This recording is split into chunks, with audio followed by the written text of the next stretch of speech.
So good morning from Dhotrey. সানরাইজের time ল্যাপসটা কেমন লাগলো? আশা করি ভালোই লেগেছে, আর ভালো লাগলে একটা লাইক দিয়ে যাবে।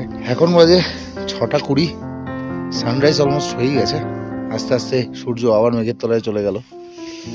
এদিকে সানরাইজ হচ্ছে, আর এইদিকে হচ্ছে এই বিউটিফুল কাঞ্চনজঙ্ঘা, স্লিপিং বুদ্ধা। কাল রাত্রেবেলা প্রচন্ড ঠান্ডা ছিল, মানে এতটাই ঠান্ডা ছিল ঘাসগুলোতে পুরো বরফ জমে গেছে। এই গাছের মধ্যে এই গাছগুলো সব বরফ হয়ে গেছে, এই গাছগুলো সব বরফ। আমার এই বাইকের সিট পুরো সাদা হয়ে রয়েছে।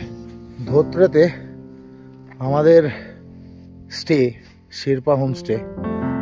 এটা হচ্ছে এই সামনের এই ব্লু কালারটা হচ্ছে ওল্ড বিল্ডিং। এই আমরা যেটায় রয়েছি যেটা টাইলস করা রয়েছে সেটা হচ্ছে নিউ বিল্ডিং, আর এটা তৈরি হচ্ছে।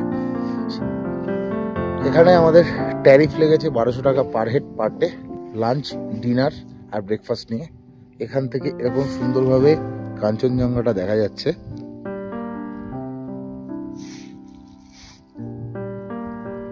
সম্ভবত শেরপা হোমস্টেই সব থেকে সুন্দর ভিউ দেখা যায়। এর প্রত্যেকটা বারান্দা থেকে পুরো কাঞ্চনজঙ্ঘা একদম ক্লিন ভিউ পাওয়া যায়। এর ছাদে উঠলে এক সাইডে সানরাইজ দেখতে পারবে আর এক সাইডে কাঞ্চনজঙ্ঘা দেখতে পারবে। এই দিকটা হচ্ছে ফরেস্ট এরিয়া, প্রচুর রুম হয়েছে এখানে। এতগুলোই রুম আছে যে খুব ইজিলি অনেকে মিলে ট্রিপ করতে চাইলে করতে পারবে। এখানে পুরো সান্দাকফু আর সিঙ্গালীলা রুটের পুরো দেওয়া রয়েছে। এখানে আসলে এই ম্যাপটাকে ইউজ করতে পারো। আর এখানে পুরো ডিটেলস সব দেওয়া রয়েছে, চেক করে নেবে। এর ভিতরে হচ্ছে ব্রেকফাস্ট ডিনার এরিয়া, আর এটা হচ্ছে কিচেন। হ্যাঁ, হাতে টেরেস মতো করা রয়েছে। এই টেরেসে ক্যাম্প ফায়ারিং করে রাতের বেলাটা এনজয় করতে পারো। এই হচ্ছে এখানকার সব থেকে ইম্পর্টেন্ট পার্সন, জ্যাক। এই হচ্ছে 360 ভিউ ধোত্রে গ্রামের। ওয়েদার ভালো থাকলে ঠিক ওইখান দিয়ে কাঞ্চনজঙ্ঘাটা দেখা যায়। এখনো মাঝে সাঝে একটু একটু করে পিক দেখা যাচ্ছে। সব থেকে ভালো ভিউ আছে, সব থেকে ভালো ভিউ। কারণ এই দিকে যে হোমস্টে গুলো রয়েছে, এই হোমস্টে গুলো থেকে না কাঞ্চনজঙ্ঘা দেখা যাওয়ার কোনো চান্স নেই। একমাত্র এই হোমস্টে থেকে দেখা যায়। আর এই হোমস্টেটা কিন্তু ধোত্রের একদম লাস্টে, এটাই কিন্তু লাস্ট হোমস্টে। আর এখান থেকেই প্রপার ভিউ আছে। দিয়ে তংলু যাওয়া যায়, তংলু হয়ে সান্দাকফু হয়ে যে ট্রিপটা হয়, এখান থেকে ট্রেকিং করে যাওয়া যায়।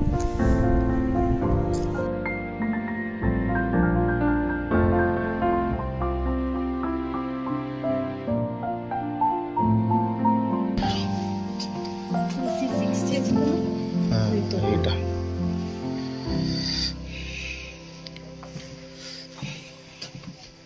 এই রুমগুলো থেকে দারুণ ভিউ আছে।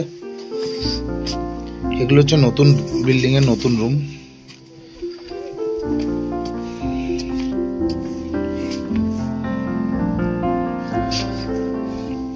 এই বিল্ডিংটা হচ্ছে দোতলা, আর পাশে আরেকটা বিল্ডিং রয়েছে। টোটাল এখানে প্রায় 12-13টা রুম রয়েছে, 12-13টার বেশি রুম আছে এইদিকে। আর এটা হচ্ছে পুরনো বিল্ডিং, এটাতেও রুম রয়েছে প্রচুর।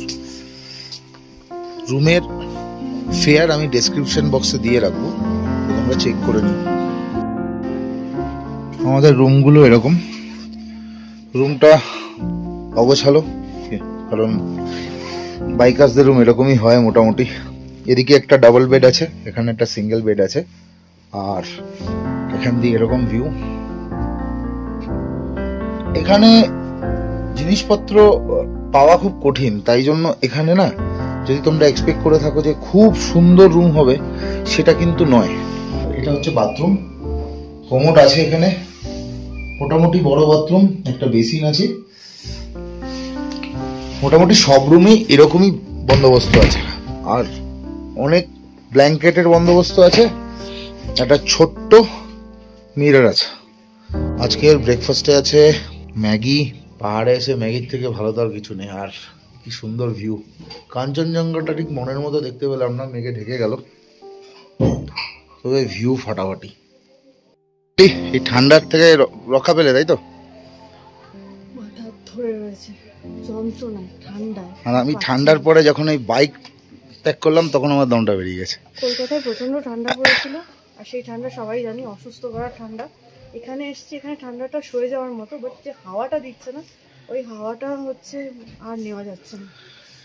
তো ফাইনালি আমাদের গাড়ি রেডি, আর ধোত্রেকে বিদায় জানিয়ে আমরা এবার যাচ্ছি দার্জিলিংয়ের দিকে। আগে নিচে নামি, তারপর ক্যামেরা অ্যাঙ্গেল সেট করব, তারপরে বাকি। জায়গাটা দেখেছো কয়টুকুনি, একটু ভুল হলেই গেল। শেরপা হোমস্টেতে থাকতে গেলে গাড়ি নিয়ে ওঠার রাস্তা এটাই। ওপরে কার পার্কিং লট রয়েছে। গাড়ি বলতে 2 হুইলার 4 হুইলার যেটা করেই আপনারা আসবেন না কেন, যদি পার্সোনাল ভেহিকেল হয় তাহলে ওপরে পার্কিং লট রয়েছে।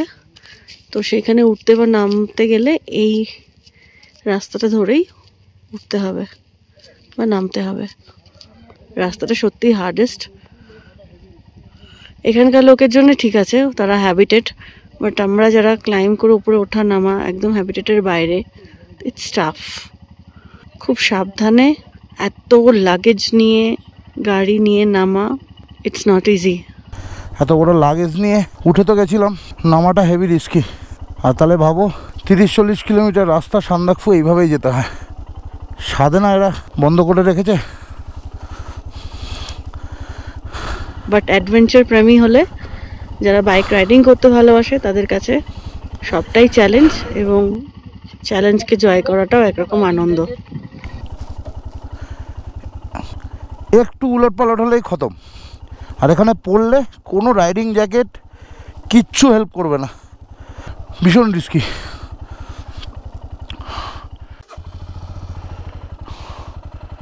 তো চলো, টোটাল জার্নি এখনো পর্যন্ত 703 কিলোমিটার হয়েছে।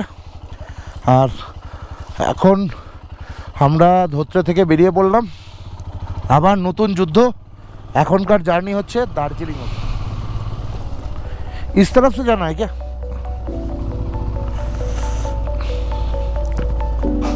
এখানে নেটই নেই, ম্যাপ লাগাইনি।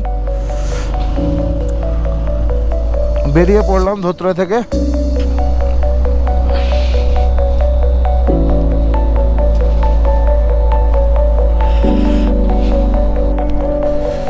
কি দুর্ধর্ষ লাগছে জায়গাটা। সুকিয়া বকরি থেকে মানেভঞ্জন অব্দি রাস্তাটা অত্যাধিক জঘন্য, মানে ফেরার সময় পাবো আমরা, মানে ওই রাস্তাটাকে দেখলে মনে হচ্ছে যেন ভয় লেগে যাচ্ছে। কিন্তু তারপর থেকে ধোত্রে আসা অব্দি কিন্তু রাস্তাটা যথেষ্ট ভালো। যেহেতু এদিকে লোকজন কম আসে, রাস্তাটা খুব একটা খারাপ অবস্থা নেই। মানে এগুলো দেখে বুঝতেই পারছো যে এর থেকে অনেক ভালো রাস্তা, এটা অনেক ভালো রাস্তা।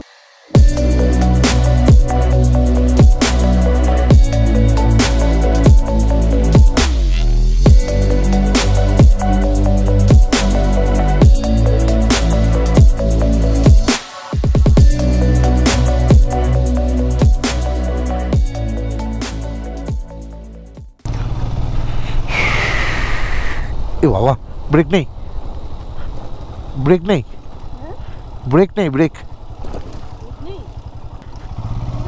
না, ব্রেক বন্ধ হয়ে গেছে। ধরছে, কখনো ধরছে কখনো ধরছে না। হ্যাঁ, আরে স্পিড কোথায় বাড়াচ্ছি, সামনের ব্রেক ঠিক আছে, পিছনের ব্রেকটা প্রবলেম শুরু করেছে। গাড়ির পিছনের ব্রেক একদম ধরছে না, পুরো চেপে দিয়েছি তাও ধরছে না। বুঝতে পারছি না কি হয়েছে। যতক্ষণ মানেভঞ্জন পৌঁছাবো না আমি কিছু করে উঠতে পারবো না। এসে গেছি মোটামুটি, আর 1 কিলোমিটারও রাস্তা নেই মানেভঞ্জন, বাট একদম ধরছে না, পুরো পা বসিয়ে দিচ্ছি ব্রেকে। কী হলো বুঝতে পারছি না, কখনো ধরছে কখনো একদম ধরছে না। সামনে কোনো মেকানিক দেখাতেই হবে, কারণ গাড়ি তো বেশি চলেনি, তো ডিস্ক তো গরম হয়ে যাওয়ার কথা নয়। আমরা মানেভঞ্জন অলমোস্ট পৌঁছে গেছি, আর 100-200 মিটার, এরপরে খারাপ রোড শুরু হবে। তার আগে যদি এখানে কোনো মেকানিক পাই দেখিয়ে নেব। কান নাক সব বন্ধ হয়ে গেছে, পুরো কান বন্ধ। এখানে আবার ব্রেক আবার ধরছে, পুরো ল্যান্ড রোভার লাইন আপ, মাঝে মাঝে বোলেরো আছে, সব রকম গাড়ি এখন আছে, যেগুলো 4x4 সেগুলো সব উঠছে এখন। মানেভঞ্জন পৌঁছালাম, আবার দেখছি ব্রেকটা ধরছে, কি প্রবলেম হচ্ছে এটা দেখতে হবে। যতক্ষণ কোনো মেকানিক পাবো না এগোতে থাকি, কারণ দেরি করে লাভ নেই। 11টা বা 11টায় আমরা বেরিয়েছিলাম, এখন বাজে হচ্ছে 11:29। ওই আধ ঘন্টা মতো তো লেগেছে ডেফিনেটলি এই 18 কিলোমিটার রাস্তা আসতে। সুকিয়া পুকুরি এখান থেকে 5 থেকে 6 কিলোমিটার রাস্তা। তো রাস্তার অবস্থা খুবই খারাপ। তোমরা আগের ব্লগটা যারা দেখেছো তারা জানো যে রাস্তার কি অবস্থা ছিল। ওই খারাপ রাস্তা দেখিয়ে তোমাদেরকে বোর করবো না, আগে সুকিয়া পুকুরি পৌঁছাই, তারপর আবার কোন রাস্তা দিয়ে যাবো তোমাদেরকে দেখাবো। তো ফাইনালি আমরা সুকিয়া পুকুরি পৌঁছালাম। অনেক যুদ্ধ করে হাত ফাত ব্যথা হয়ে গেছে, এত খারাপ রাস্তা। ভাই সবাইকে একটাই কথা বলি, যারা শিলিগুড়ি থেকে ধোত্রে আসার চিন্তা করছো তারা কিন্তু সময় নিয়ে বেরিও, কারণ লাস্ট 25 কিলোমিটার কিন্তু প্রচুর টাইম লাগবে, প্রচুর টাইম। এখান থেকে ঘুম হচ্ছে 12 কিলোমিটার, দার্জিলিং 20 কিলোমিটার, তিস্তা বাজার হচ্ছে 40 কিলোমিটার, কালিম্পং 57, কার্শিয়াং 37, শিলিগুড়ি 82, 87, বাগডোগরা 94। চলো যাওয়া যাক। আপাতত আমরা ঘুমের দিকে রওনা দিই। আবারও বলছি, আমরা কোনো প্রি বুক করে আসিনি, কিছু প্ল্যানিং ছিল, যেরকম শেরপা হোমস্টেটা প্ল্যানিং ছিল যে এটায় আসা যেতে পারে, তবে প্রি বুক ছিল না। এখন বাজে 11:58, এখান থেকে ঘুম হচ্ছে 11 কিলোমিটার, 23 মিনিট সময় লাগবে। 12:20 আমরা ঘুম পৌঁছে যাব।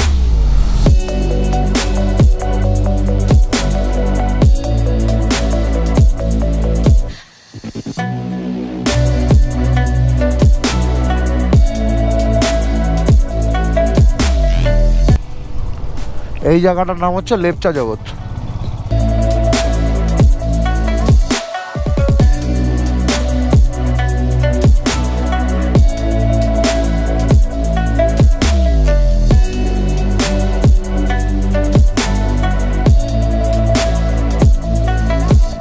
এখানেও প্রচুর হোমস্টেজ আছে, সুন্দর বাইক পার্কিং, কার পার্কিং এর জায়গা রয়েছে। রাস্তার উপর রাখতে হবে না, অবভিয়াসলি এগুলো সব পেট পার্কিংই হবে। ঠান্ডা লাগছে বড্ড, একটু আগে বদ্ধ লাগছিল, এখন পুরো মানে গায়ে ব্লেড দিয়ে কেটে দেওয়ার মতো ঠান্ডা লাগছে। ঘুম এখান থেকে আর 6 কিলোমিটার, প্রায় চলেই এসছি।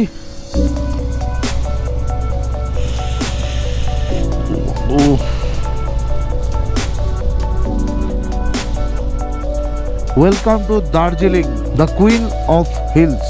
আর এই রোডটা হচ্ছে NH 55, ন্যাশনাল হাইওয়ে 55।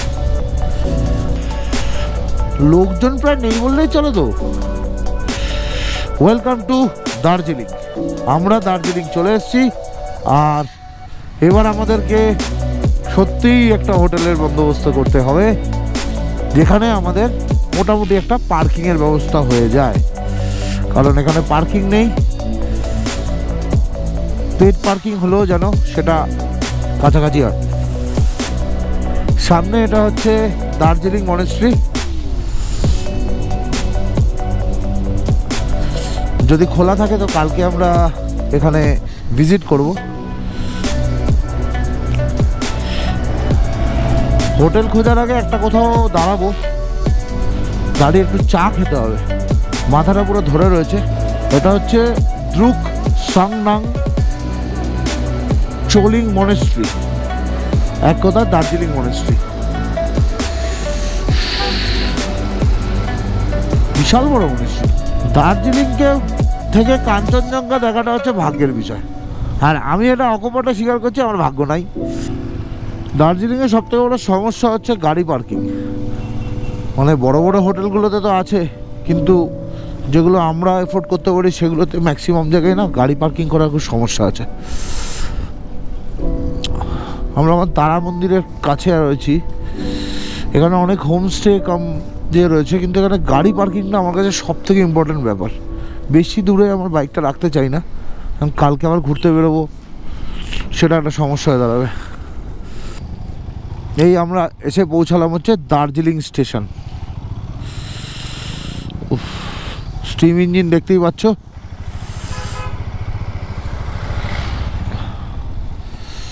বড্ড ঠান্ডা লাগছে। এখানে অনেক হোটেল আছে, তুমি এদিকেও দেখতে পারো।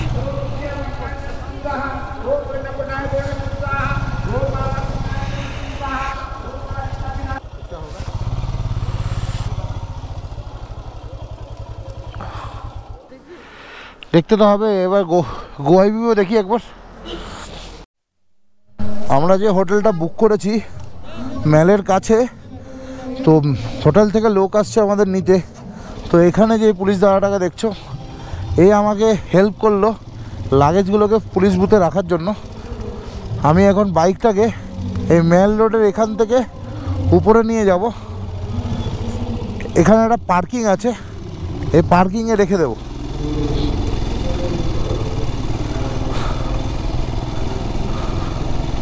আমি এর আগের বার এসে এখানে রেখেছিলাম, তো আমার একটা আইডিয়া আছে যেখানে রাখা যায়, তো এখানে রেখে যাব। এইটা হচ্ছে পার্কিং। পার্ক कर सकते हैं ना। এখানে আগে পার্কিং করেছিলাম, কিন্তু সামও এখানে কিছু নিয়ম বদলেছে, মেম্বারদের জন্য বলছে। জায়গাটার নাম হচ্ছে দার্জিলিং জিমখানা, परमिशन हो गया। कितना करके देना पड़ेगा? 2 दिन का तो 240 रुपये देना पड़ेगा। तो फाइनली একটা সিকিউর পার্কিং পেলাম আর সব সর্টেড হলো। আগের বার এখানে রেখেছিলাম, এবার এখানে রাখলাম। তো অনেক খোঁজা টোজার পরে আমরা পৌঁছেছি দার্জিলিং মল। এখান থেকে আমরা যাচ্ছি আমাদের হোটেলে। 3 hours later. ধোত্রে থেকে এসে হোটেলে ঢুকে মোটামুটি ঘন্টা 3 রেস্ট নেওয়ার পরে না, এবার আমরা বেরিয়েছি, মেলে এসেছি। হোটেলের ডিটেলস আজকে দেখাইনি, কারণ কালকে ভালোভাবে দেখাবো বলে। খুব টায়ার্ড ছিলাম, তাই জন্য রেস্ট নিয়ে এখন মেলে এসেছি। দুপুরে লাঞ্চও করিনি, মানে লাঞ্চ তো হবে না, এখন একটু খাওয়া দাওয়া করবো।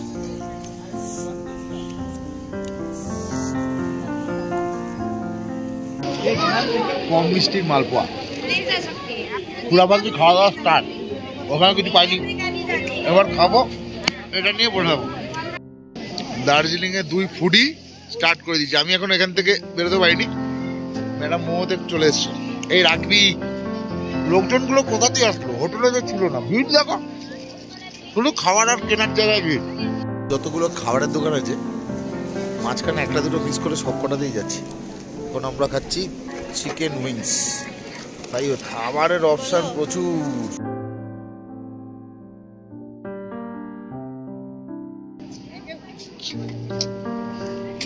এটা কি বলে? Chicken wings. এই যে পরোটাগুলো দেখছো, এগুলোর নাম হচ্ছে চিকেন পরোটা বা চিকেনের কিছু একটা অংশ চিকেন দিয়ে করে। হচ্ছে পেঁয়াজের পকোড়া, খেয়ে নাও, একদম।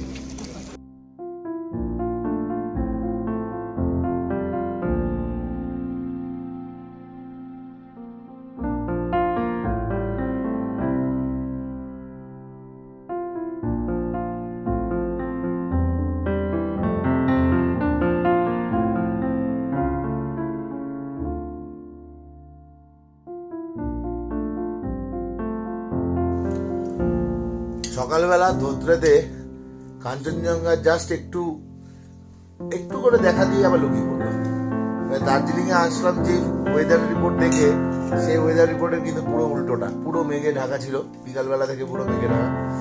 তো দেখা যাক কাল সকালবেলা কাঞ্চনজঙ্ঘা দেখা যায় কিনা। পুরোটাই লাকের উপর, দার্জিলিং থেকে দেখাটা সম্পূর্ণ লাক। এই ভিডিওটা এখানে শেষ করছি, ডিনার করে শুয়ে পড়বো। আর ভালো লাগলে একটা লাইক করো, কিছু বলার থাকলে প্লিজ কমেন্ট করো। ভিডিওটা কেমন লাগলো সেটা বলার জন্য অ্যাটলিস্ট একটা কিছু কমেন্ট করে দাও। আর প্লিজ সাবস্ক্রাইব করো। আবার দেখা হবে নেক্সট ব্লগে। নেক্সট ব্লগে তোমাদেরকে রিভিল করবো হচ্ছে কোন হোটেলে ছিলাম। এমন আমারই কিছু না, আজকে আসার পরে এমন ভাবে ছড়িয়ে রেখেছি না, সেটা দেখানোর মতো নেই। কালকে গুছিয়ে টুছিয়ে তারপর দেখাবো, এটা হচ্ছে মেন কথা। আর মেলে এমন কিছু লোকজন নেই, পুরো হোটেলে আমরা একলা রয়েছি। আর এখানকার যারা সাপোর্টিং স্টাফ রয়েছে তারা। তো ঠিক আছে, চলো এই বলে শেষ করছি। কালকে নেক্সট ব্লগে আবার নতুন কিছু দেখানোর চেষ্টা করবো। চলো টাটা।